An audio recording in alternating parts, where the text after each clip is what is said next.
Welcome to part 2 of Let's Play Legend of the Shadow Warriors by Stephen Hand. At the end of the last part, I was about to read paragraph 321. Here we go. Turning away from an annoying shyster who's trying to sell you a mongoose paperweight made of plaster, you find your way blocked by 6 men dressed in heavy armour. They are city guards. Once you see the gnarled old weasel who is leading them, you understand what all this is about. It is Queensberry Woad, Galantaria's chief tax collector, with his personal retinue.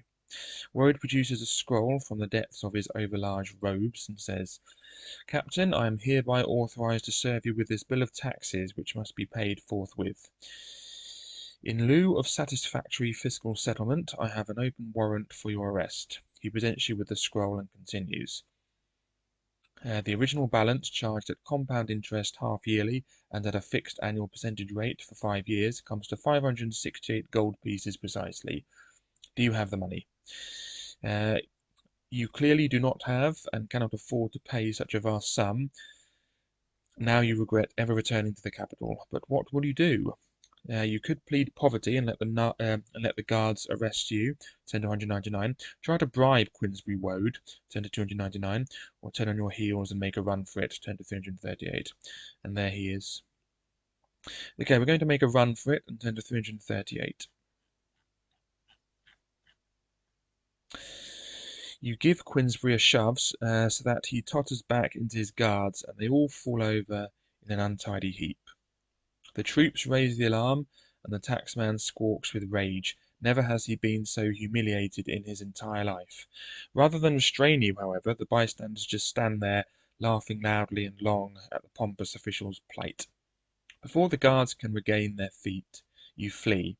A few yards ahead, you come to a junction. Will you go left, turn to 351, right, turn to 384, or straight ahead, turn to 134? We're going to go left and turn to 351. Now the road you have taken leads into the beggars' quarter, a maze of narrow streets strewn with rubbish, layabouts, and pickpockets. As you wind your cautious way towards its centre, you hear the shouts of your pursuers fade in the distance. However, it is certain that Queensberry's men will not give up the chase, so you keep on running. If you are carrying a loaded die, turn to 286, otherwise turn to 360. Okay, we're not carrying loaded die, so let's turn to 360. You hare up the street with 6 sword-waving city guards in your wake. Not far ahead, round the corner, is a magician's shop. Maybe you can shake off your hunters by hiding in there. However, experience has taught you that such places are perilous, if full of possibilities. Will you enter the magician's abode from turn 205, or pass it by, turn to 216? Okay, we're going to enter the magician's abode and turn 205. You soon arrive at the wood and glass door of Hegmaz's sanctum. Within, all is dark and nothing stirs. The magician is nowhere to be seen. However, the door is open, so you slip inside and close it behind you. Hiding in the shadows, you watch as your pursuers rush right past. You wait for the sound of their steps to recede before coming out of cover. You are in Hegmar's showroom, a small place cluttered with objects of all kinds. It is strange that Hegmar should leave his expensive wares unattended, but you don't give this fact much thought as you study your surroundings. Only 3 things seem to be of any particular interest. Will you go over to the magician's desk, turn to 147, hide in an ancient sarcophagus, turn to 193, or study a smooth crystal sphere mounted on an ivory pedestal, turn to 312, or do you prefer to leave them all alone and hurry out of the sanctum to continue your flight from the guards, turn to 216? And there's the sanctum. Okay, we are going to go over to the magician's desk and turn to 147. Here we go.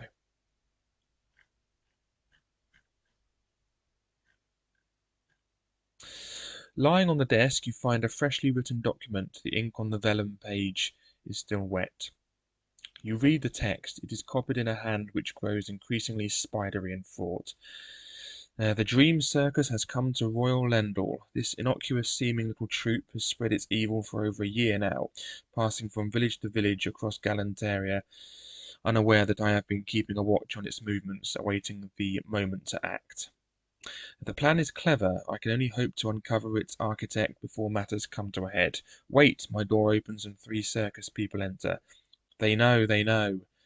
The mandrakes must conjure fire to destroy. The letter ends suddenly. Now the mystery is less so. These mandrakes, whatever they are, must have taken or destroyed the magician. But to do that, they must be incredibly powerful. You have stumbled on the edges of a vast plot.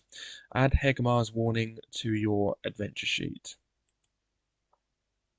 Yeah. So Hegmar's warning.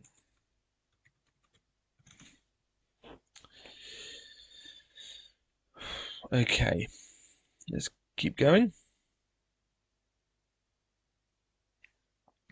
Now you can either examine the sarcophagus, turn to 193, or the crystal sphere, turn to 312. If you have not already done so, start again. Now you can either examine the sarcophagus, turn to 193, or the crystal sphere, turn to 312, if you have not already done so. Or you can leave the building, turn to 216. Okay, we're going to leave the building now and turn to 216. Probably best not to mess with magical stuff when the owner isn't there. For a moment, all is quiet, but the lull proves deceptive. By chance, a guard catches sight of you and raises the alarm once more. After yet another sprint, you unwittingly enter a cul-de-sac.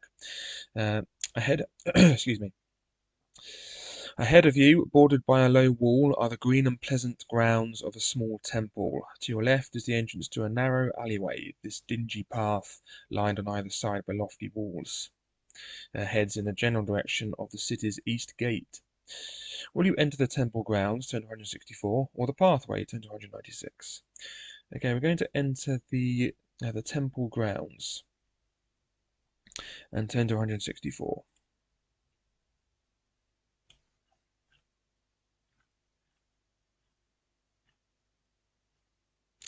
Rather than climb over the low wall, you hurry through a wrought iron gate which is decorated with shapes like falling leaves. Inside, the grass is luscious and the trees still fruitful even though harvest time was 2 months ago. Outside the gate, the guards have stopped their pursuit. They stand and watch you escape with fear and frustration. Ahead of you is a small plain building. This is the temple of geomancers, the earth priesthood who worship Titan. The geomancers respect nature in all its forms. They are a powerful and mysterious force in Royal Lendal, much resented for their independence from the law of the land. Your plan is to reach the streets beyond the temple grounds, but you are dismayed to see that your way is blocked by a tall fence dividing the estate into 2 halves. The only way through this fence is via another wrought iron gate. Its 2 handles are fixed onto ornate plaques, one plaque representing the sun, the other the moon. Words have been worked into the top of the gate, forming a riddle. They read, reflector and reflected, one obscures the other for entry. Will you hum? I don't have my glasses on, sorry. Will you turn the handle in the sun, turn to 254, or the handle in the moon, turn to 264?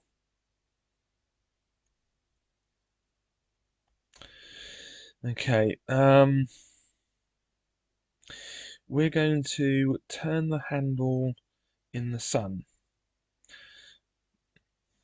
and turn to 254.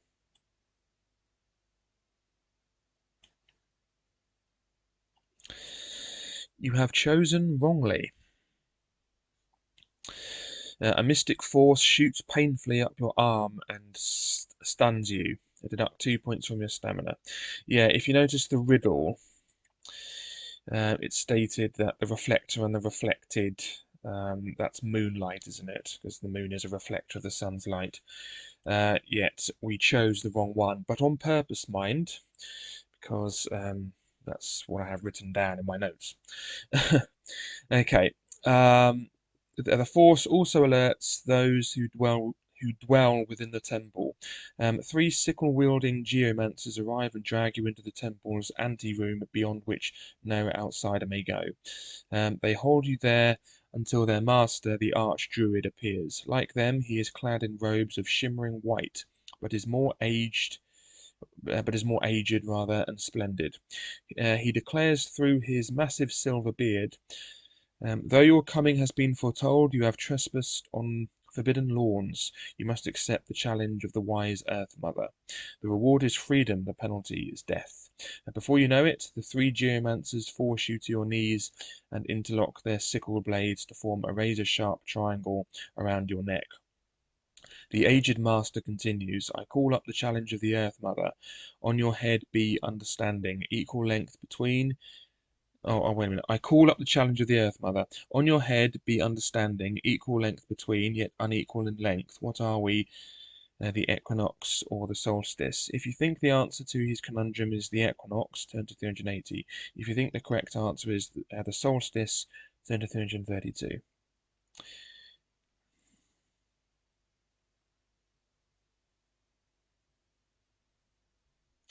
Okay, and there are the geomancers themselves.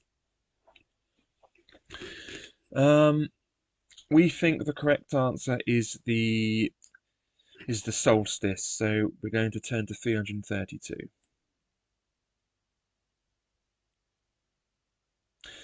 As the geomancers remove their sickles from around your neck, the archdruid raises his arms and says, in accordance with the ancient laws of the horned god, you have passed the test and are free to roam the power lines of Titan.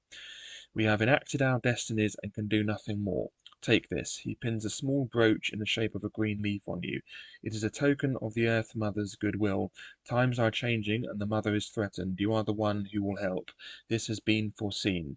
Now go, look for help from Titan, for only it has the strength to guide you on your hopeless task. Add the green leaf brooch to your adventure sheet. Will do. Okay, so we have a green leaf brooch. Interesting word, brooch. So that has two O's, yet it's pronounced brooch and not brooch. Always thought that. Anyway, that's possibly one of the most boring things I've ever said. I apologise.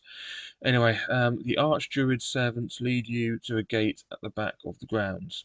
Passing through it, you come to a narrow street. Will you go to the left, turn to 301, or to the right, turn to 118? Okay, so we're going to go right and turn to 118.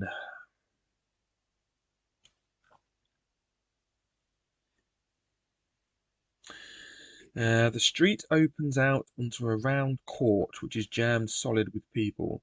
It is the famous Ranter's Corner. Here people stand on boxes and make speeches on any subject they like. In return, the crowds often heckle the Ranters, as the speakers are called. You rush into the sea of bodies and momentarily shake off all pursuit. The guards find it hard to push through the crowds, who are not slow in voicing their resentment at being shoved about. In the event of any public unrest, some guards always occupy the corner. The marshal of these men is now making his way over to the guards following you, no doubt to demand an explanation. Despite your peril, you cannot resist hanging around and listening to the various ranters. Will you listen to an earnest young lady, turn to 289, a ragged old man, turn to 219, or a man in black who raves and shouts at his browbeaten audience, turn to 137. There we go. They're so close together, I'm surprised anyone would be able to listen to them separately. Anyway, that they have their own audience. Anyway, to whom are we going to listen? We are going to listen to a man in black who raves and shouts, and turn to 137. The man wearing close-fitting black garments has a young yet leathery face and close-cropped hair. He shouts with a consuming anger. We waste too much time trying to appease our neighbours. It was they who started the War of the Four Kingdoms, yet it is we who must go crawling to them for trade. We should seize what is rightfully ours. Now our great nation is eclipsed by the barbaric Femfree. We are clearly superior and would have won the war were it not for that old fool Tentalon who sold us, his people, down the river. Traitor! We must demand recompense or take it for ourselves from Bryce. Femfree, and those rats in the north. Northlanders and sorcerers. Pah! The enemy within. We want to be proud of Galanteria again. We want war. This agitator is cruel and narrow-minded. And yet, unbelievably, some of the people seem to be nodding at his words of blind hatred. Someone must take a stand against him. Will you argue with the agitator, turn to 205, or silence him with your fists, turn to 149? Okay, we're going to silence him with our fists, so we're going to turn to 149. Sickened by the Black Guard's venom, you step forward and lay him flat with a single punch. While many of the onlookers gasp in surprise, 4 of them shout, "Bryce loving dog," you realise that they must be followers of the man you have just hit. Troublemaking agitators who are skilled at whipping up crowds into outbursts of senseless violence. Indeed, it takes the men only a minute to begin a mass brawl. The unrest is growing ugly, and the city guards are hard-pressed to restore order. Will you join in and help them defeat the troublemakers, 10 to 181, or use the confusion to slip away towards the city's east gate, 10 to 301? Okay, we're going to join in and help them defeat the troublemakers, 10 to 181.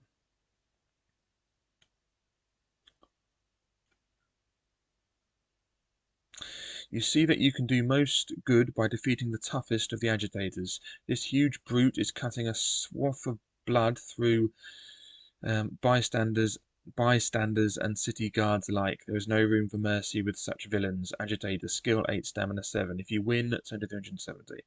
Okay, looks like we're fighting this agitator, so let's fight him. So, agitator, skill 8, stamina 7. There we go. And off we go. My skill is 12. His is 8. Off we go. Right, now, what sort of things do we have? We have chainmail armor.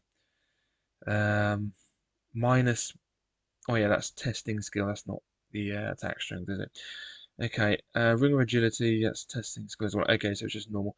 Okay, so roll for him. That's 8 plus... Is it 8?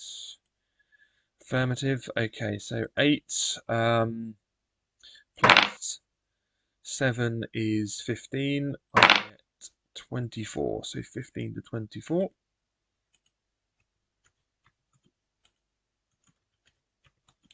Puts them down to 5. 8 plus 8 is 16. I get 19. So 16 to 19.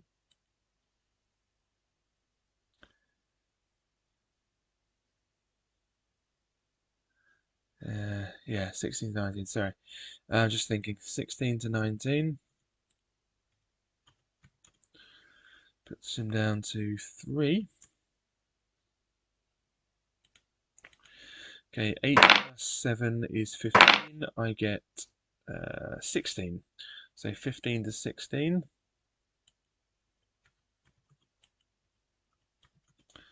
Down to 1.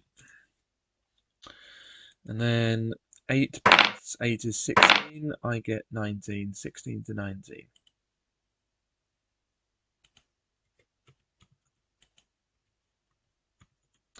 That's the end of Mr. Agitator. Good. Okay, so let's turn to 370.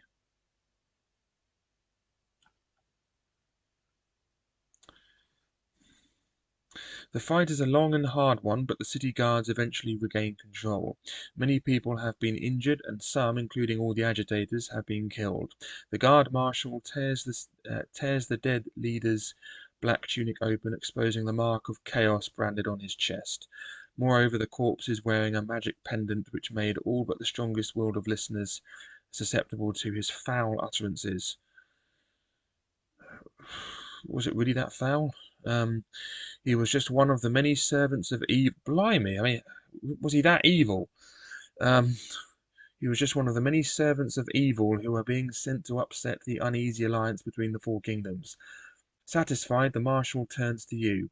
It is fortunate that you were here, mercenary, he says. Now, the struggle may otherwise have gone differently. Before this disgrace occurred, I had the chance to learn something of your plight.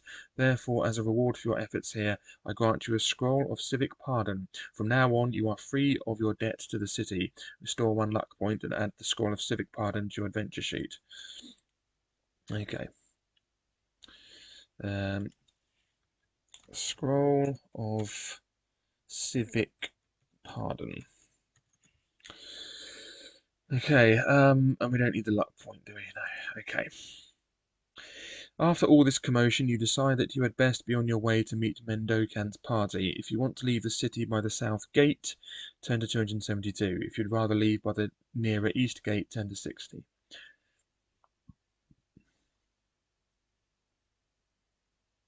We're going to leave by the east gate and turn to 60.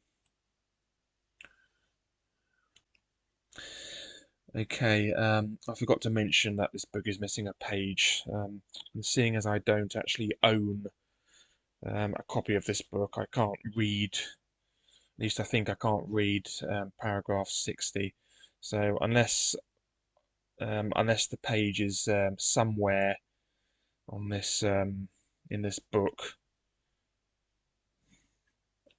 which it doesn't look like it is, then I'll just have to read the end of paragraph 60, or the bit that's here, and hope that I don't need paragraph 56, 7, 8, or 9.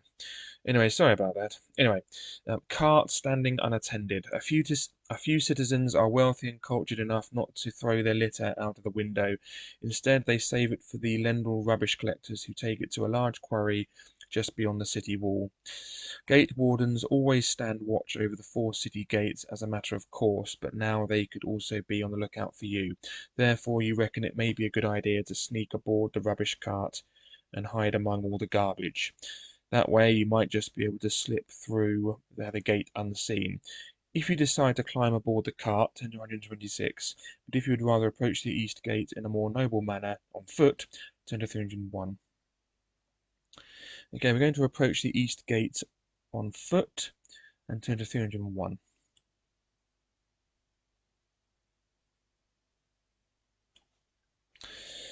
Royal Lendal's east gate towers before you. 2 enormous counterbalanced doors constructed from heavily reinforced steel are set into an awesome city wall which is so thick that it has defensive posts and tunnels built into it. You are shocked to discover Queensberry Woad waiting there for you with 5 of his men. If you either have a scroll of civic pardon or are hiding in a rubbish cart, you may pass through the gate unhindered. Turn to 145. Otherwise, you will have to try and rush through. This will be made easier if you can create a diversion. Test your luck, subtracting 1 from the roll for each set of firecrackers which you choose to throw, always assuming you have any. To distract the guards, don't forget to cross them off your adventure sheet. If you are lucky, your bid for freedom succeeds, turn to 145. If you are unlucky, you are captured by the guards, turn to 208. Okay, we do have a scroll of civic pardon, so we are going to paragraph 145.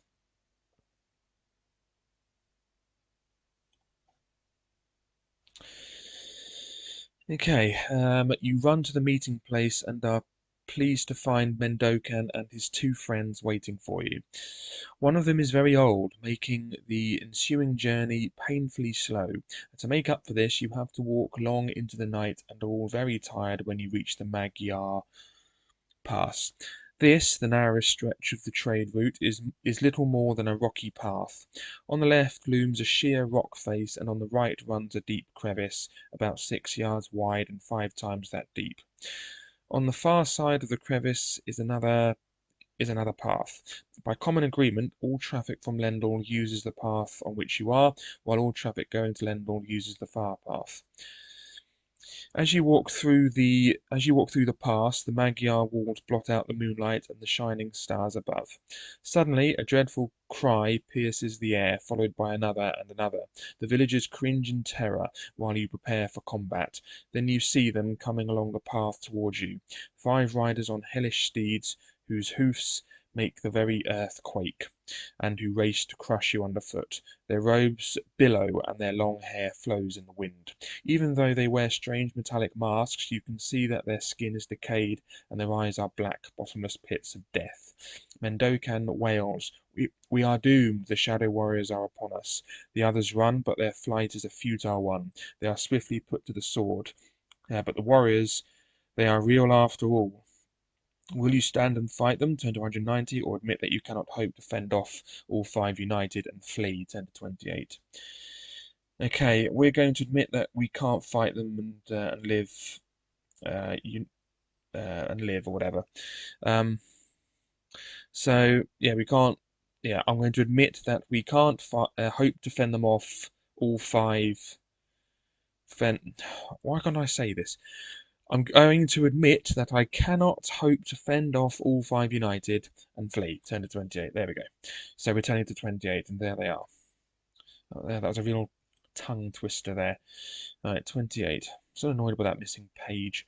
Anyway, again, that's the end of that. So in the next video, I'll be reading paragraph 28. So let's just put paragraph 28 there.